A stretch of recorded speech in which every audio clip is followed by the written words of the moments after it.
Well, Donald Trump continues to fend off a series of sexual misconduct allegations brought against him. This comes on the heels of several reports released throughout the week in which a number of women are accusing the GOP nominee of unwanted groping and kissing. Errol Barnett has been following the campaign.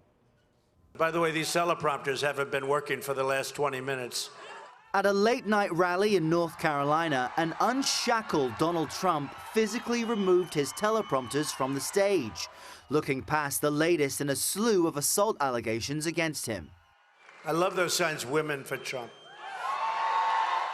Because I actually think I'm doing well with women. In just about all cases, it's nonsense, it's false.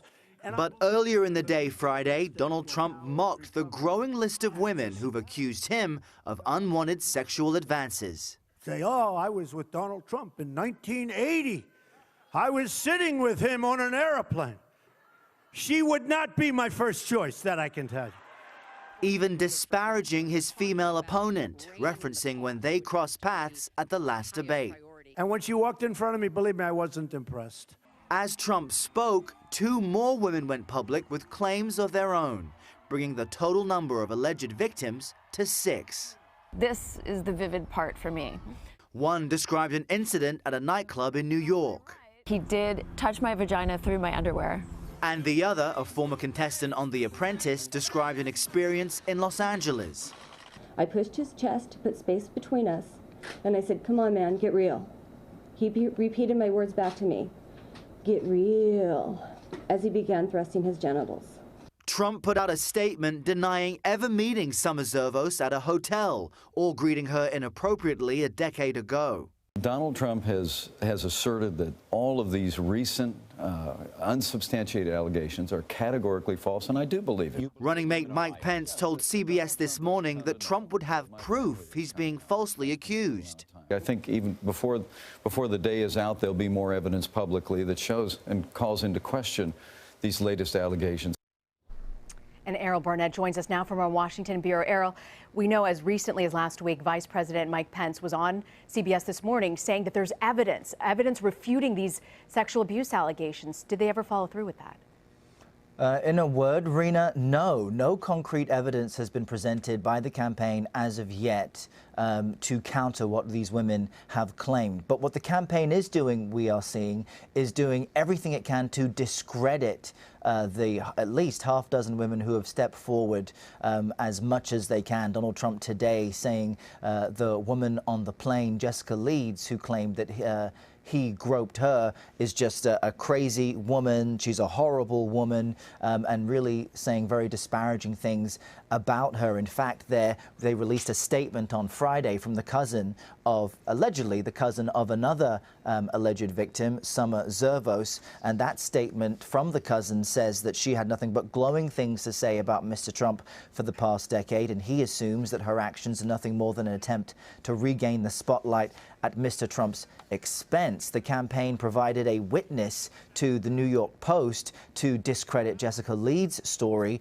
a man who claims that he was on the plane back at the time and says that it was in fact Jessica Leeds who was all over Mr. Trump. He said he has a perfect memory of an incident that happened more than 30 years ago. But it's problematic for the Trump campaign because female voters are key to winning any election. And in the past few weeks, since the Access Hollywood tape where Trump bragged about sexually assaulting women and the debate, since that's happened, Donald Trump has lost 12 points with women who are 45 and older. Hillary Clinton now leading among suburban women by 27 percentage points. White women with a college degree have really fled the Trump campaign.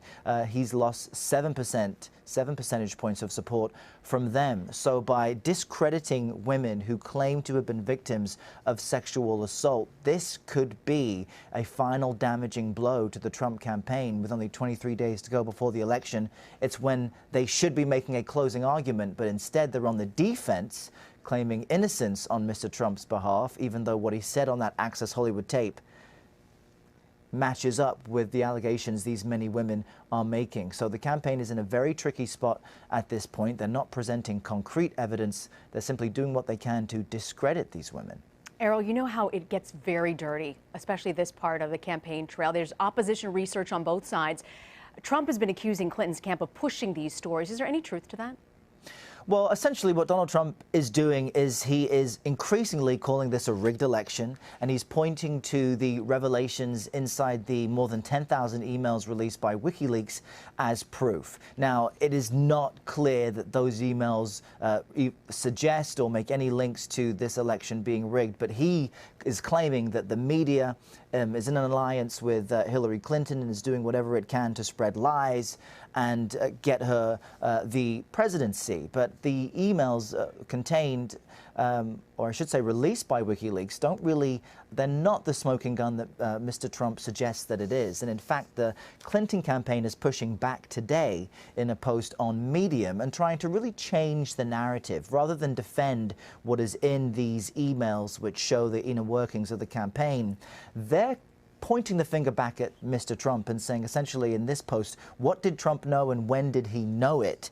They essentially summarize showing evidence from him at the debates, refusing to acknowledge that Russia is behind any of the hacks and refusing to acknowledge that it could possibly be a foreign entity trying to influence the election. And they say, quote, "Our intelligence community has confirmed that Russia is trying to influence our election. Despite reportedly being briefed on this, Trump has continued to defend Putin and deflect blame for Russia, in effect coddling a foreign adversary." And they end by saying, why is Trump protecting Putin by lying about Russia's role in these hacks? What did his campaign know?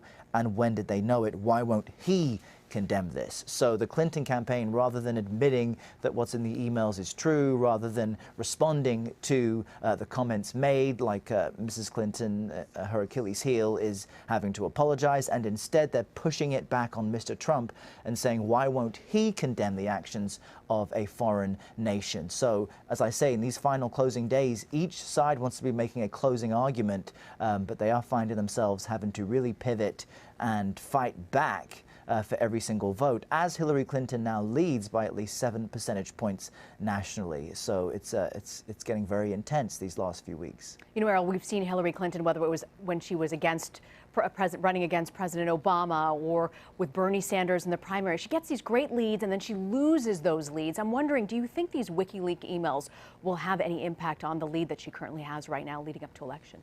Well, that's what's been interesting this entire campaign. I mean, Hillary Clinton, many will describe her, even Democrats, as a flawed candidate. She's been involved in politics for decades, and there's just a vast amount of work and evidence that people can criticize. But in any other election, this would be the Republican nominee's election to win. It's very rare for a two-term president of one party to keep his party in power for the following election. But Donald Trump, in ad-libbing, in taking missteps, in being very undisciplined by his own admission, I mean, even at yesterday's rally, he said, my advisors want me to read from the teleprompter and talk about your jobs coming back. Your jobs will come back. But now I want to talk about these sexual assault allegations. He is admittedly unhinged, and he says the shackles have broken off and allowing him to be free. And he essentially changes the narrative of the media cycle. So rather than criticizing Hillary Clinton and staying on message, he tends to go on tangents. And because of that, an increasing number of American voters do not feel that he is fit to be president. In fact, in the most recent Fox News poll, let's see, 49% of respondents felt that Donald Trump was not at all qualified to be president. So despite opinions on either candidate, despite agreeing or disagreeing with them on policy points, Donald Trump seems to have alienated himself by now with appearing to be very thin-skinned, very emotional, and responding very aggressively to any criticism, to the point now where half of Americans don't feel that he is fit at all to be president. It's unlikely that he'll be able to convince Americans that the person they've seen over the past 12 months is going to change in the next 20 days, but he could potentially do that if he sticks to what his advisors are trying to get him to do. But this is why Hillary Clinton is really trying to lay low and have President Barack Obama, First Lady Michelle Obama, Joe Biden, her surrogates out there making the message for her, because in a way Donald Trump is undoing his own campaign. Errol Barnett from our CBS Bureau in Washington. Thanks, Errol.